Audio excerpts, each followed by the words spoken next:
Saulo, respirando aún amenazas y muerte contra los discípulos del Señor, vino al sumo sacerdote y le pidió cartas para las sinagogas de Damasco, a fin de que si hallase algunos hombres o mujeres de este camino, los trajese presos a Jerusalén.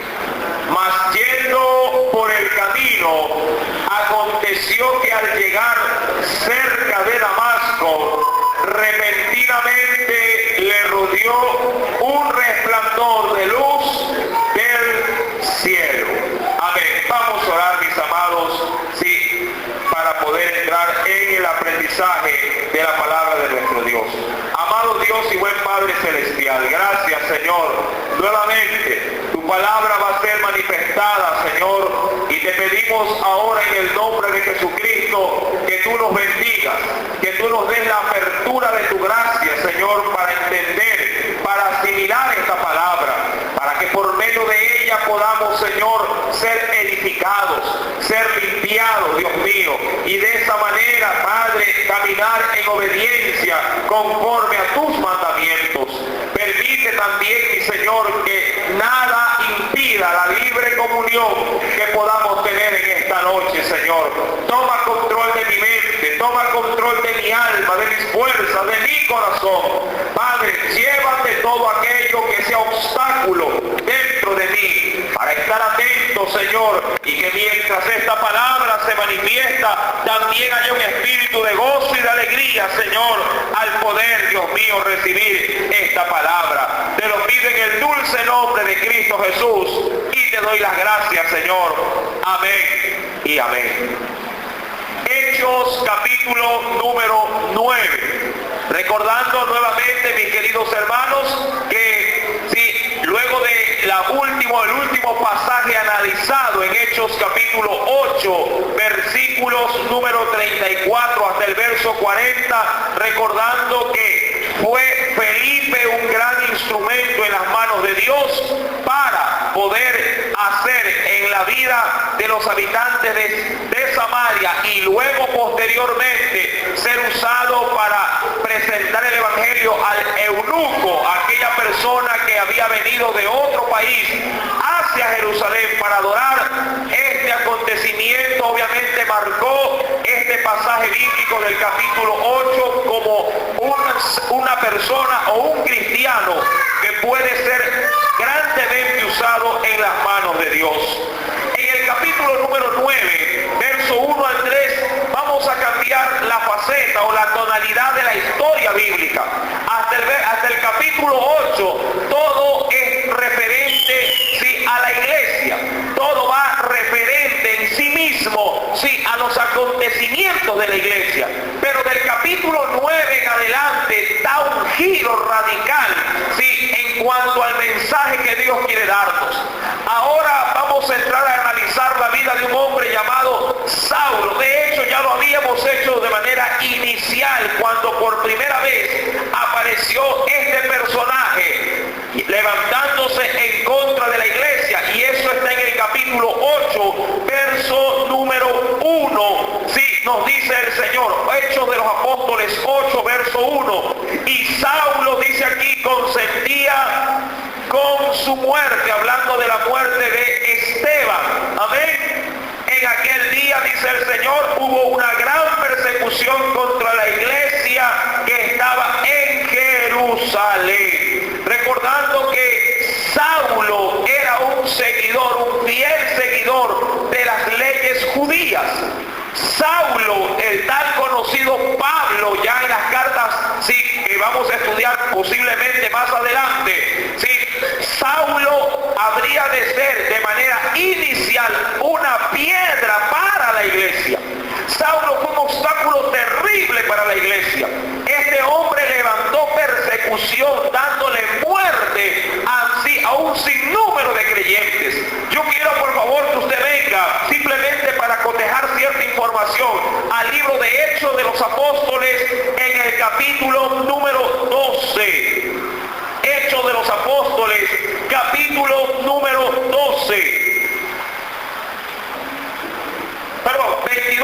22, verso 1 al 5. Miren lo que nos dice el Señor. Veamos ciertas referencias de este personaje bíblico, de Saulo. ¿Lo tienen? Hechos capítulo 22, verso 1 al 5. Dice el Señor, hablando obviamente Pablo de su propia vida pasada antes de conocer al Señor. Varones, hermanos y padres, oíd ahora mi defensa ante vosotros. ¿Qué dice el Señor?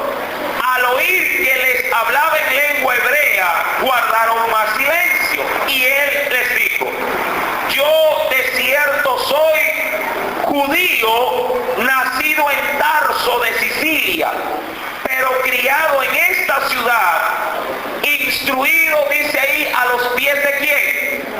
De Gamaliel. Para los que no tienen conocimiento de Gamaliel, Gamaliel era un doctor de la ley dentro del Sanedrín o dentro del conjunto de sacerdotes que conformaban la denominada, por así decirlo, religión judía.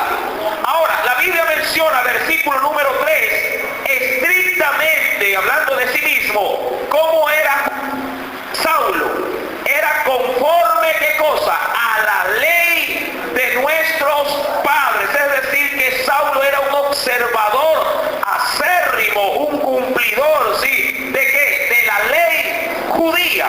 Ahora, dice el pasaje bíblico en el versículo número 3, termina diciendo, celoso de quién? Celoso de Dios. Pero recuerde, su celo de Dios tenía fundamento en la ley judía. Amén. En la ley de Dios. Celoso de Dios como hoy lo sois todos vosotros. Verso 4. ¿Cómo más se identifica? Ya sabemos que Saulo era judío, nacido también en Tarso, perteneciente a la región de Sicilia. También conocemos que este hombre fue criado, fue de alguna manera instruido por un doctor de la ley. Conocemos también que era celoso de Dios en cuanto obviamente a la ley. ¿Qué más conocemos de él? Versículo número 4, perseguía yo y ahí tienen la C mayúscula, este camino, es decir, perseguía yo antes de que a la iglesia se la conociera como los cristianos. Inicialmente a los cristianos se los conocía como los del camino. Esto yo lo he explicado en varias oportunidades. Se los conocía como los del camino. Camino por cuanto su devoción por Cristo para predicar habrían de andar de aldea en aldea, o caminantes, que también es un término similar. A los cristianos no se los conocía como cristianos, sino como los del camino o los caminantes. Ahora, dice la palabra en el verso número 4 que Pablo perseguía, dice aquí, perseguía yo este camino. ¿Hasta qué punto lo perseguía? Hasta la muerte. Es decir, yo los perseguía y no me encontraba, por así decirlo, satisfecho hasta que los veía, hasta que los pudiera ver muertos. Mire, parece paradójico, pero la ley de Dios, la cual honra la vida, porque la Biblia dice ahí, dentro de uno de sus mandamientos, ¿qué menciona? No matarás. Amén. Y si él era un acérrimo cumplidor de la ley, también la misma ley decía que debía de amar a su prójimo como a sí mismo. Pero, oh sorpresa, sabía la escritura, conocía los mandamientos, pero su pasión, a consecuencia de su seguir a Dios, entre comillas, se complacía darle muerte a los del camino. Cosa paradójica, pero que en la realidad sí puede también tornarse realidad. ¿Cuántas veces, verdad? No solamente el conocer la escritura o el saber de la escritura, aun cuando la sepamos, bien pudiéramos levantarnos en contra de alguien para destruirlo, o levantarse en contra de alguien para deshonrarlo.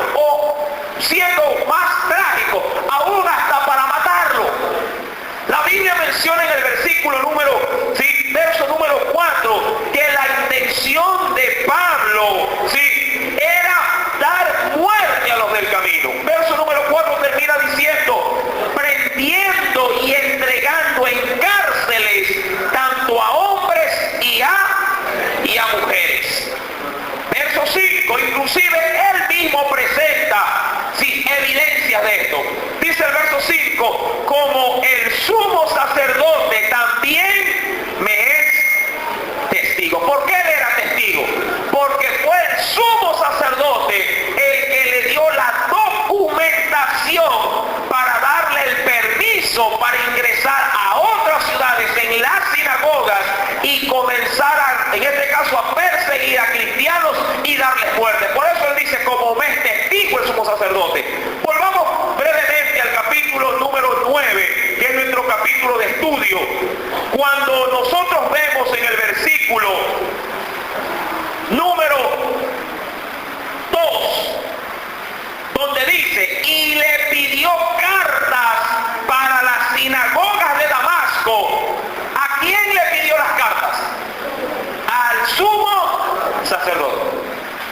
Sí, solamente el sumo sacerdote tenía la autoridad para poder otorgar documentación que le permite ingresar en la sinagoga y hacer lo que él quisiera, ya que cada sinagoga tenía obviamente un representante, tenía a alguien que gobernaba. ¿Qué cosa es una sinagoga? Para aquellos que no han estado en otros estudios, una sinagoga básicamente es una especie de iglesia, para que ustedes tengan una idea actual, sí, pero mucho más pequeña comparada con la gran iglesia o la mega iglesia que había en Jerusalén. Una sinagoga podía ser simplemente una habitación con un púlpito semejante de pronto a este, sí, y personas seguidoras del, en este caso del judaísmo, sí, que se lleva, que en este caso se concertaban para aprender la palabra y orar. Ahora, esa sinagoga, mis queridos hermanos, nos menciona en el versículo número 2 que él pidió permiso por medio de cartas. ¿Para qué? Para ir a las sinagogas o a los pequeños templos ubicados en ¿qué ciudad? En la ciudad de Damasco. Verso 2. ¿Para qué lo hizo? Dice aquí, a fin de que si hallase algunos hombres o mujeres de este camino, es decir, de los caminantes o los cristianos, los trajese presos ¿hacia dónde? ¿Por qué presos hacia Jerusalén? ¿Por qué no los dejaba presos ahí mismo? Porque era en Jerusalén que él podía tener la autoridad en complicidad con el sumo sacerdote para poder dar juicio y sentencia de muerte. Sola con la venia del sumo sacerdote, alguien, y esto es un hecho histórico, así solamente con la venia del sumo sacerdote se le podía condenar a muerte a un infractor de la ley. Si el sumo sacerdote no establecía en el concilio de los sacerdotes la falta o la gravedad de la falta, no se le podía llevar a muerte a una persona. Él hacía prácticamente como el juez.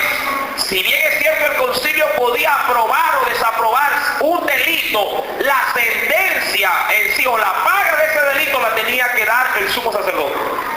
Y el sumo sacerdote, que era gustoso de lo que hacía Saulo, obviamente la consecuencia de su decisión habría de ser la muerte.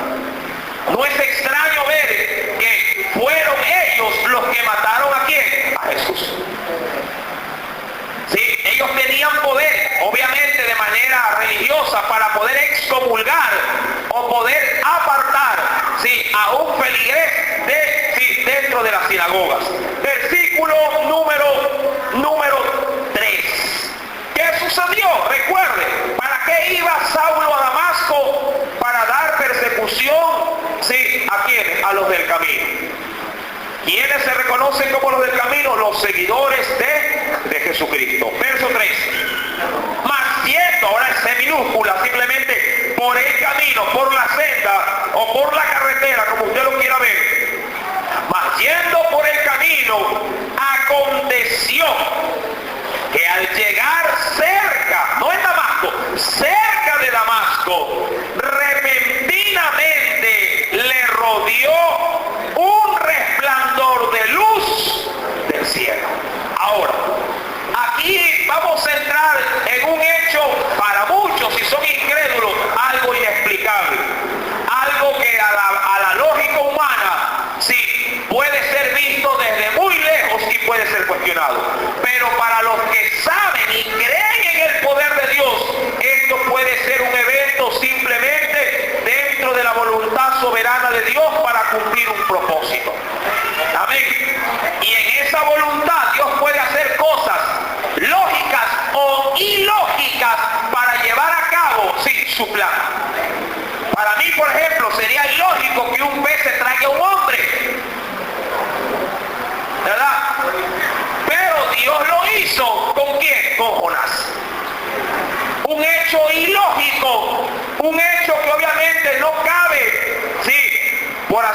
ejemplo, en nuestra mente, lo que cabiera en nuestra mente es que un tiburón se coma a un hombre. ¿Verdad que sí? Pero la Escritura menciona que se lo traga y se lo traga vivo y luego lo arroja vivo cerca de una playa. Un hecho, ¿verdad? No entendible, pero por la fe aceptable, porque Dios así lo había designado. Amén. Ahora, dice el versículo número 4. ¿Qué sucedió en el verso 3? Este hombre va de camino hacia Damasco, está a punto de entrar en Damasco y de pronto, oh sorpresa, un resplandor del cielo lo cubre. Versículo número 3 dice, le rodeó un resplandor de luz. ¿De dónde? No era un foco encendido. Amén. No era una linterna, era una luz. Y la Biblia dice, ¿de dónde viene esa luz? Del cielo. Amén. Del cielo. Verso 4. Cayendo en tierra. ¿Por qué cayó en tierra? Por ese resplandor. Sí, esto ya no es un evento aislado. Ya Dios en su debido momento, Dios también iluminó a muchos y muchos fueron trastornados a consecuencia de la luz que venía de la presencia de Dios. Hablando específicamente de quiénes, de los egipcios. Cuando los egipcios fueron persiguiendo al pueblo de Israel que venía ya saliendo de la tierra de Egipto, Dios hizo separación entre el pueblo egipcio y el pueblo israelita. Dios se puso a espaldas de ellos para que no se acercasen los egipcios y en este caso se atrapasen a los israelitas. Y la Biblia dice que para los de Israel Dios era luz, pero para los egipcios era tinieblas. Venga por favor conmigo al texto bíblico y veamos qué nos tiene que decir la Biblia al respecto. Libro del Éxodo. Vamos al segundo libro de la Biblia. Éxodo.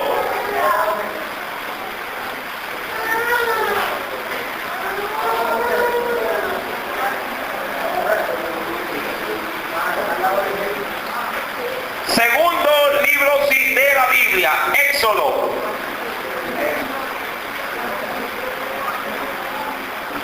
¿Lo tiene? Venga por favor al capítulo número 14.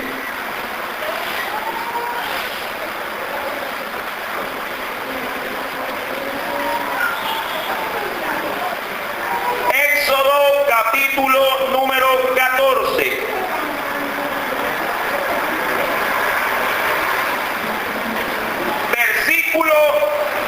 Voy a leer para tener simplemente dilación en la lectura, versículo número 14 en adelante. A lo que quiero llegar es el 19. ¿Ya lo tiene?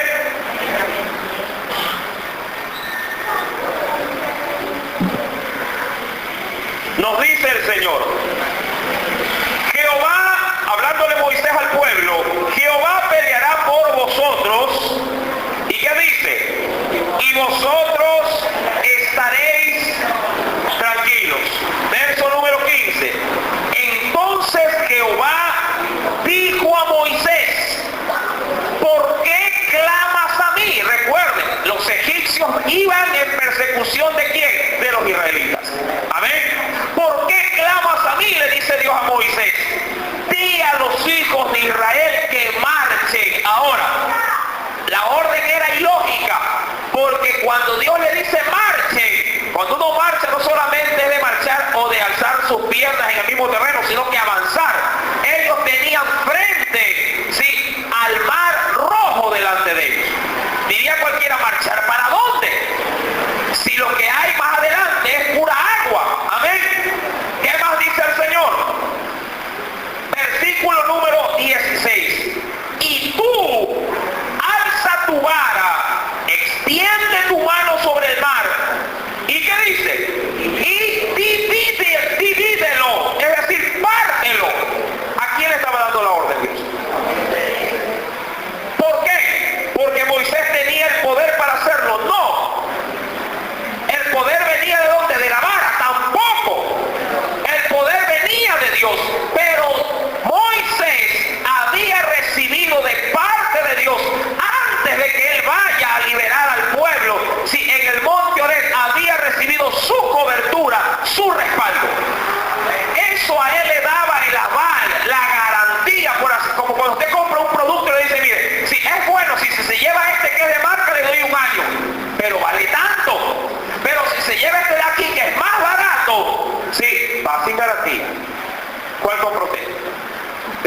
dice este hermano, ¿cuánto tengo? Pero yo le aseguro, si tiene para comprarse lo que cuesta un poco más y la garantía, ¿usted lo compra o no lo compra? Obviamente que sí. Sí, ahora, Dios nos da la garantía a nosotros de por vida, siempre y cuando nos mantengamos en su línea. Amén. Ahora, avanzo, porque ese no es el tema a tratar en esta noche. Versículo número 16. Tú alza tu vara, extiende tu mano sobre el mar, divídelo entre los hijos de Israel por en medio del mar en seco. He aquí yo endureceré el corazón de quienes, de los egipcios, para que los sigan. Amén. Y yo me glorificaré. ¿En quién? No porque Faraón era la gloria de Dios, sino que el poder de Dios se habría de glorificar en la vida de este hombre, que es totalmente opuesto. Sí, dice el Señor, y en todo su ejército, en sus carros y en su caballería. Y saldrán, mira, les advierte, Dios ya les anticipa lo que va a pasar. Dios no dice, sí, no, mira, vamos a ver qué pasa. No, Dios le dice a Moisés, te vas y mira, te llamo, haz esto y va a pasar esto, esto y esto. Pero ¿por qué lo dice? ¿Para qué se lo advierte? Para que tenga seguridad de que es Dios el que está con él. Amén. Recuerda, si tú estás viviendo en la voluntad del Señor, no importa lo que acontezca, todo te ayuda para bien. Amén. Ahora, si andas chueco, obviamente todo te va a quedar pero para mal. ¿Sí? Ahora, dice el verso número 19, y aquí es donde quiero llegar. ¿Se acuerda de la luz? Porque ahí quiero llegar. Y el ángel de Dios que iba delante del campamento, recordando que el ángel de Dios sí estaba manifestado en una gran columna de nube por el día y de nube y de llama de fuego por la noche. Dice el Señor, y el ángel de Dios que iba delante del campamento de Israel se apartó e iba ahora ¿a dónde? En pos de ellos, es decir, iba ahora a la retaguardia. Y asimismo la columna de nube que iba delante de ellos se apartó y se puso a sus espaldas. Y me encanta, miren lo que dice el versículo número 20. E iba entre el campamento de los egipcios y el campamento de ¿quién? De Israel. Amén. Es decir, que iba en la mitad. Tanto el ángel como la manifestación de esa nube. Y era nube. Mire, la misma nube, ¿qué cosa era? Era nube y tinieblas. ¿Para quiénes? Para aquellos, es decir, para los egipcios. Y esa misma nube, ¿qué cosa era para los israelitas? Y alumbraba a Israel de noche. Paradójico, ¿verdad? Como que Dios diría, prende el foco, pero que alumbre de ese pilar para acá y del pilar para allá acá sea por oscuridad, o viceversa. Pues es algo absurdo, no se entiende. Sí, Dios, mis amados hermanos, sí, Dios es, dice la Biblia que Dios es luz. Lo es no solamente en la parte literal de la palabra, Dios es obviamente claridad, pero también Dios es luz porque es santo. Amén. Cuando usted ve que hay luz en un lugar, usted todo encuentra, todo ve, todo es transparente. Cuando anda uno en tinieblas, figurativamente hablando, todo esconde, todo se agazapa, ¿verdad? Todo el mundo se hace a un lado para que nadie lo vea. Pero los hijos de Dios somos hijos de luz, porque nuestro Padre es luz. Ahora, Saulo de Tarso es confrontado con una luz que viene ¿de dónde? Del cielo. Esa luz, diría yo, si empaña cualquier luz humana. Esa luz, amado hermano, cuando resplandece, nos desnuda, porque la luz de Dios es santa. Y nosotros, penosamente, mientras estemos en este estuche, ¿verdad? Estamos sujetos a oscuridad, pero no servimos a la oscuridad. Amén. Son dos cosas diferentes, lo vuelvo a explicar. Sí, esta carne se presta para la oscuridad, pero no somos hijos de oscuridad, somos hijos de luz. Amén. Amén. Yo sé que esta carne está susceptible, sí, en reiteradas oportunidades para que sea un instrumento para el mal, pero Dios nos libra, nos guarda y nos da de su vigor, de su espíritu, para usar esta carne defectuosa para hacer grandes obras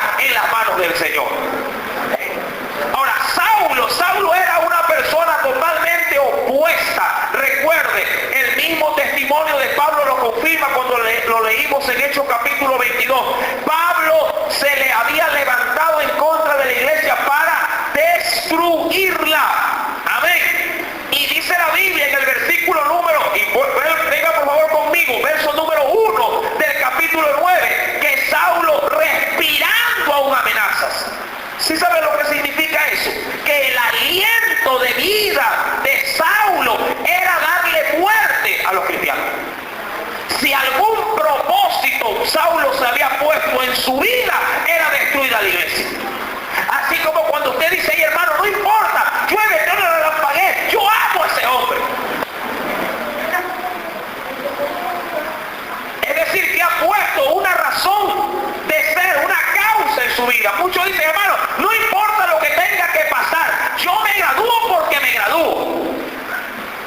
Es decir, que esa es su motivación de vida. Hay otros que también dicen, de manera obviamente mucho más fatídica, no importa lo que pase, yo a ese hombre lo dejo. O como pasa muchas veces con hijos rebeldes, yo me voy porque me voy. ¿Sí? Estas motivaciones, ¿sí?, cuando son fuera del orden divino, traen problemas. Se los aseguro. Traen graves problemas. Pero cuando son orientadas por el poder y la guía del Espíritu de Dios, todas estas, digamos, motivaciones son para bendición. Ahora, Saulo dice en verso 1 que él respiraba amenazas, es decir, ese era su aliento de vida, darle muerte y destrucción a todo lo que sea de Cristo. Verso número 4. Oh sorpresa, le rodea una luz y dice el verso 4, y cayendo en tierra,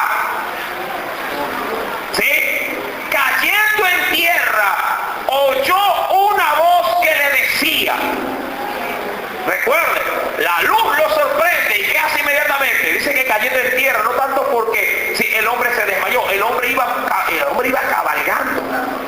Él era un principal también de la sinagoga. Estos hombres no viajaban a pie. A pie de pronto habrán viajado sus clientes, sus empleados, sus consiervos, pero él no. Amén. Ahora, él cae en tierra luego del resplandor, cae en tierra e inmediatamente oye una voz que le decía, Saulo, Saulo. Dos veces. Saulo, Saulo. ¿Cuál es la intención? Llamar la atención de aquel personaje. Por si acaso diga, ¿será a mí? ¿A mí será, Señor? No, una vez no te llamo, 2 veces te lo digo. Para que estés seguro que es a ti. Sí, o es contigo con quien quiero hablar. Es a ti a quien quiero dirigirme. Saulo, Saulo. Esta remarcación del nombre no deja tela de duda de que el mensaje era para él. ¿Sabe por qué? Porque con él no iba solo, él iba con mucho más personas. Y la Biblia lo dice. Más adelante lo vamos a ver. Versículo número 4. ¿Por qué me persigues? ¿Ahora quién perseguía a Saulo? Saulo testifica que él seguía ¿a quién? A los del camino. Pero ahora vemos que hay alguien que se atribuye, diría yo, el liderazgo de todos aquellos que seguían ese camino. Y ese alguien, sí, Saulo, de alguna manera es confrontado. Pregunto, si Saulo respira amenazas de muerte contra los seguidores del cabecilla llamado Jesús, ahora es el cabecilla el que le dice, aquí me tienes, Saulo. Es decir, aquí estoy. Estás que matas mi gente, estás que metes preso a mi gente. Ahora, dime, aquí estoy yo. ¿Qué vas a hacer? Diría, oiga, si tiene tanto odio y tanto rencor y tanta malicia, que diga, lo tengo en mis manos al duro, al cabecilla, pues vamos a darle muerte también. Lo penoso es que cuando fue concertado con la gran luz, con la luz inaccesible, la luz de Cristo, no tuvo valor ni siquiera para levantar la cabeza. Amén. Cuando usted va delante de Dios y va en humillación, no hay cabida, sí, para poder, sí, rebatir su presencia. Dice la Biblia en el versículo número 5. Él le preguntó, ¿quién eres? E inmediatamente sabe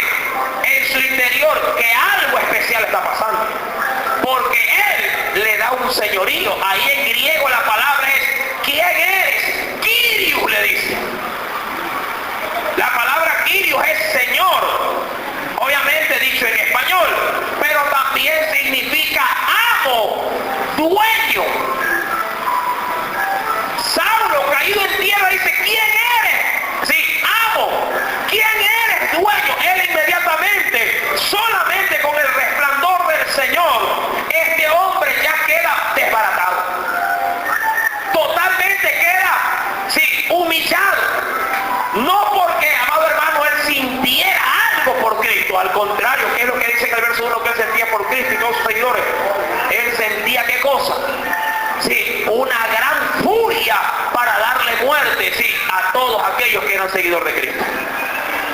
Ya el Señor en su debido momento también fue querido para ser destruido. Y cuando Cristo se presenta de alguna manera con su propia, yo diría, autoridad e identidad, solamente con decir su nombre, la gente cayó como muerta. Venga por favor conmigo a la Escritura y veamos qué nos dice el Señor, sí, al respecto. Venga conmigo por favor a los Evangelios.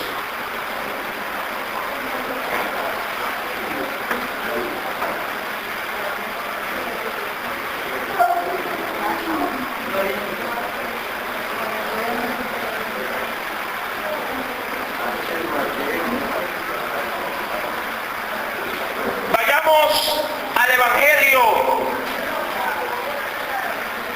de Juan.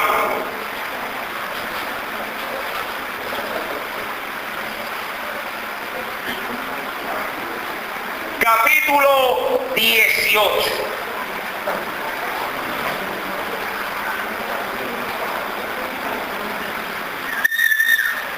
¿Lo tiene?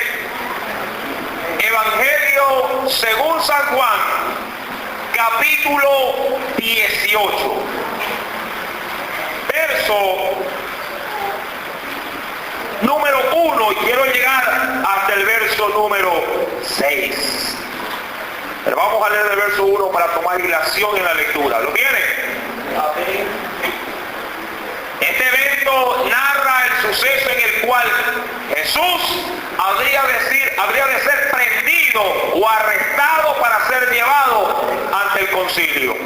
Verso 1. Habiendo dicho Jesús estas cosas, es decir, luego de haber estado con sus discípulos, salió con sus discípulos al otro lado del torrente de Cedrón, donde había un huerto, en el cual entró con sus discípulos. Y también Judas, el que le entregaba, conocía aquel lugar, porque muchas veces Jesús se había reunido allí con sus discípulos. Verso 3.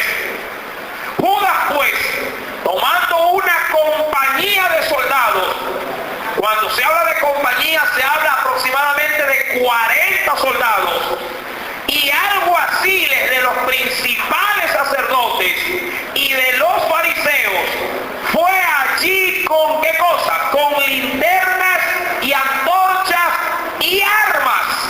Amén. Así fueron a prender a Jesús. Verso número 4. ¿Qué hizo el Señor? Ahora, recuerde, Jesús no andaba solo. Jesús andaba con sus... Y la gente que venía para confrontarlo no iba con las manos cruzadas. Iba, ¿verdad? ¿Con qué cosa? Iba con armas. ¿Qué iba a haber ahí? Pregunto yo. ¿Qué iba a haber ahí? Si se reunía, si iban de frente a frente los dos bandos, ¿qué iba a haber? Sí, una gran mortandad. Recordando que los discípulos de Jesús andaban armados también. Si no, Pedro, ¿de dónde sacó la espada? Navaja no era, ni corta uña, era una espada. Amén. Versículo número 4. Pero Jesús, sabiendo todas las cosas que le habían de sobrevenir, ¿qué hizo?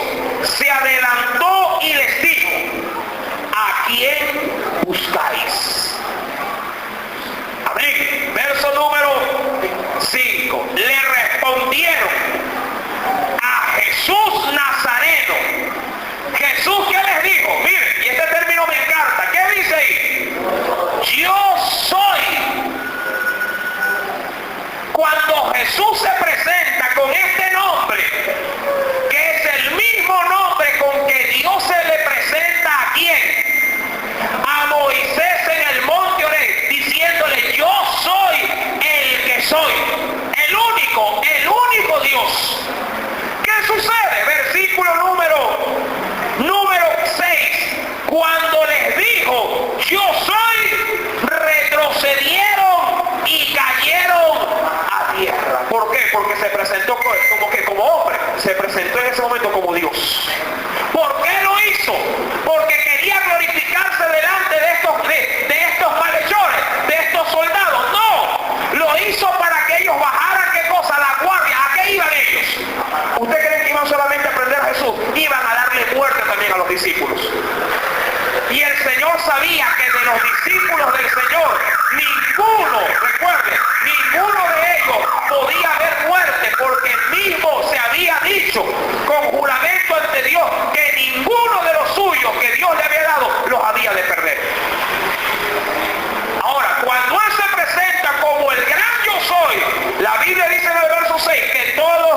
hubiera hecho?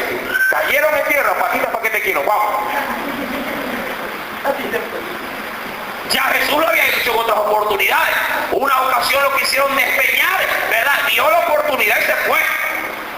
Ahora, la Biblia dice, versículo 7, volvió pues a preguntarle, ¿a quién buscáis? Y ellos dijeron, a Jesús Nazareno. ¿Pero de dónde se lo dijeron? Postrados en tierra. Sí, ya prácticamente humillados. Dice, ¿a quién buscan? Dice, a Jesús Nazareno. Y ahora mire, la diferencia del verso 6 al verso número 8. ¿Cuál es la gran diferencia?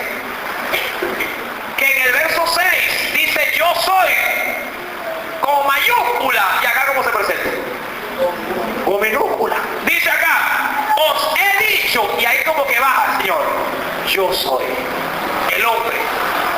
Sí, yo soy. Pues si me buscáis a mí, ¿qué dice? Dejad ir a estos. Ahí lo cogieron y se lo llevaron. Ahora, Jesús, ese mismo Jesús, era el que se estaba presentando delante de quién? De Saulo de Tarso. Hechos capítulo número 9, versículo número 5. Él le dijo, hablando de Saulo, ¿quién eres, Señor? Y le dijo, ¿cómo se presenta ahora? Como yo soy así, o Y mayúscula. Nuevamente su jerarquía, nuevamente su poderío. Ya Jesús había resucitado, ya Cristo estaba glorificado. Amén.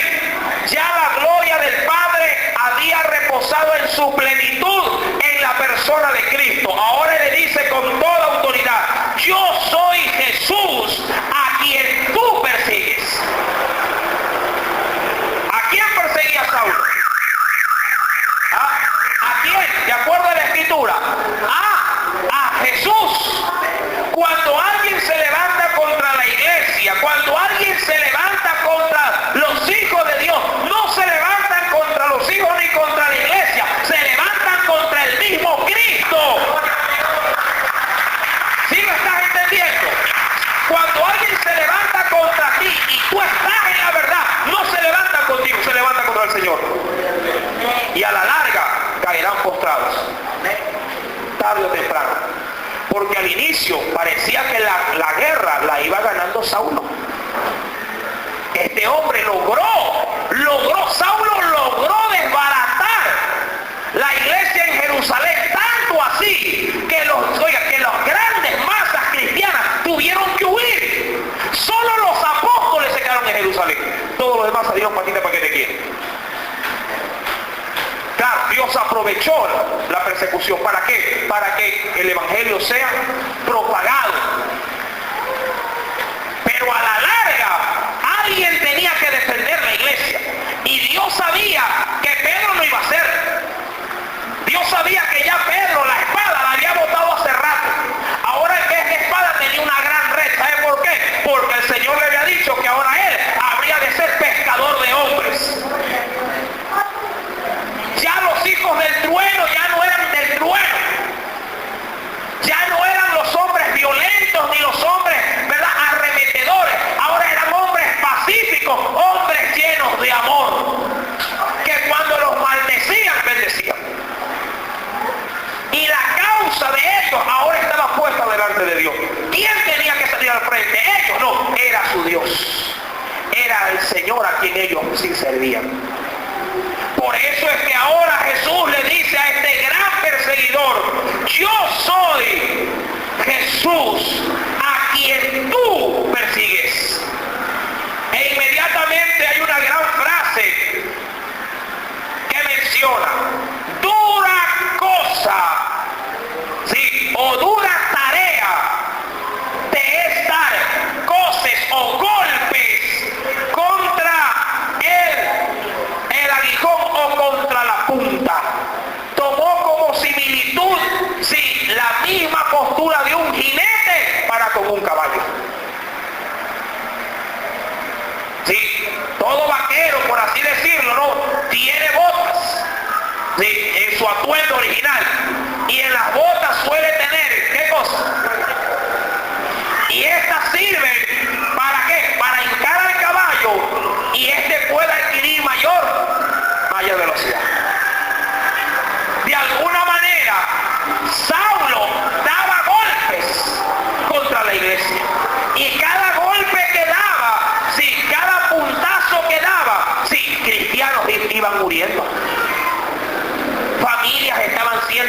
vidas. Hombres estaban siendo torturados. La Biblia dice, y recuerde lo que leímos en Hechos 22, Pablo no solamente arrestaba a los hombres, también se llevaba preso a quién, a las mujeres. Y yo me imagino que esas mujeres no eran estériles, han de haber tenido hijos. Y si un padre y una madre caen en cárcel, ¿dónde quedan los hijos? Y mucho más si ellos estaban huyendo. La Biblia menciona que el apóstol, ahora sí Pablo, luego de este encuentro, mire lo que dice el versículo número 6. Él, ¿qué dice la Biblia ahí? Temblando. Mire, ¿cómo cambia la vida de un hombre? Salido de Damasco, era el Sansón, era el Hércules, era el matón. Antes de entrar en Damasco, una santa paloma. ¿Cuántos saben que Dios puede cambiarle la vida al hombre así? Si así Él lo quiere. Hay quienes pueden pasar toda una vida luchando con Dios y no se ajustan. Pero hay quienes se rinden ante Dios y en un abrir y cerrar de ojos son un ser diferente. Para muestra un botón, Saulo. Antes de salir de Damasco era el matón. Antes de ingresar a Damasco era el siervo. Tremendo. Y mucha gente dice, hermano, yo no puedo cambiar. Si puedes, tienes que dejarte. No es que no puedes, sí puedes. Tienes que dejarte ser un molde para tu Dios. Si vienes así con ese egoísmo, si vienes con ese rencor, con esa ira, con esa frustración que la tienes por muchos años metida ahí, ese dolor, esa falta de perdón, si lo dejas a Dios actuar, lo que tú has tenido o lo que has venido sufriendo por años, en un abrir y cerrar de ojos, Dios puede cambiar el odio por amor y perdón. El problema es que hay muchos que les gusta dar golpes, les gusta vivir en sufrimiento. Hasta se sienten extraños y dicen, hoy me he peleado. Se sienten raros. Hoy no me he puesto mal genio. ¿Qué pasa? Parece cosa de loco, pero así sucede con nuestra gente. La Biblia dice en el versículo número 6, él ahora temblando y temeroso, nuevamente le dice Kyrios. Kyrios, Señor, amo, dueño, ¿qué quieres? Antes hacía la voluntad del sumo sacerdote, ahora es, ¿qué quieres que yo haga? ¿Cuántos le pueden hacer esa pregunta a Dios en esta noche? Ya no luches, más bien dile, Señor, ¿qué quieres que yo haga? La respuesta el próximo día jueves. Porque esto es largo. ¿Qué quieres que yo haga? Hazte esa pregunta. Todas las noches. Háztela todas las semanas. Señor, ¿qué quieres? Ya no pelees contigo mismo ni con Dios. Mejor dile, Señor, dime, ¿qué quieres que yo haga? Déjate de pelear con todo el mundo. Mejor pelea contigo mismo, como hizo Jacob, consigo mismo. Cuando él peleó con el ángel, no es que estaba peleando con el ángel, estaba peleando consigo mismo. ¿Sí? Y su lucha era con Dios para él mismo poder cambiar, porque él no podía cambiar.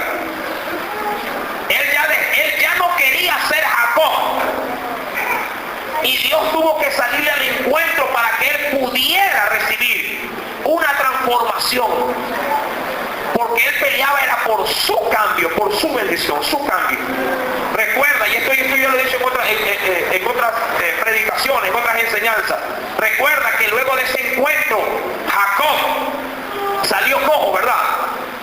Porque dice la Biblia que el ángel tocó ¿en dónde? En su muslo, ahí entre su cadera. ¿verdad? Le desgarró el tendón de por vida. Hasta viejo ese hombre dejó, sí, una marca en su caminada. Pero recuerda, hasta ese día él supuestamente caminaba recto, supuestamente para él. Pero cuando salió caminando torcido luego de ese encuentro, comenzó a caminar recto para Dios. De pronto tú caminas torcido para el mundo, pero para Dios hizo una sola línea. No luches con Dios, más bien dile a tu Dios: Señor, ¿qué quieres que yo haga? Si no sabes la respuesta, la próxima semana sabrás por lo menos qué hizo Saulo de Tarso. Sí, alabamos y bendecimos el nombre de nuestro Dios. Aleluya.